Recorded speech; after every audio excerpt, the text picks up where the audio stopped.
د بلخ ولایت د سجادیه تخنیکی او مسلکي انسټیټیوټ رئیس وایي تل یې هڅه کړې چې په دغه علمي مرکز کې د محصلینو او ممتازو زده کوونکو د ستاینې په موخه د هڅونې د دغه ډول پروګرامونو په جوړولو سره محصلین وستایي. برنامه امروز ما دو بخش داشتن، یکیش تحسین و تقدیر محصلین و شاگردای ممتاز و بخش دیگه ما البته به نمایش گذاشتن فرآورده ها و محصولاتی که اینا تولید کردن، چیزهایی که اینا جور کردن، نوآوری کردن، خلاقیت اینا رو به نمایش میگذاریم تا اینکه والدین و افراد و اشخاص مختلف جامعه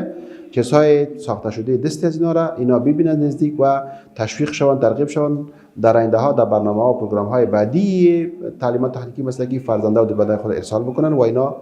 تعلیمات تکنیکی مسلکی رو به شکل حرفه‌ای یاد بگیرن. له بلې خوا ګډونوال وایي چې دغه ډول پروګرامونه دوی هڅوي ترڅو په خپلو زده کړو کې د پخوا په پرتله لا ډېرې هلې ځلې وکړي. ما خیلی خوشحال هستیم و خرسند هستیم از اینکه همچون برنامه‌های همچون تقدیر و تشکر از شاگردای ممتاز در این انستیتوت اجرا میشه و ما از این برنامه انگیزه های زیاد میگیریم برای آموزش و برای تحصیل و تعلیم و چیزا. این برنامه های تحسین و تشکری که شاگردان است برای تمام شاگردان، نه بر شاگردان ممتاز، یک انگیزه مثبت است تا شاگردان تشویق شود و همه شاگردان دلچسب به درس و سخت درس بخواند تا تکنولوژی یا اقتصاد ما رشد دهد.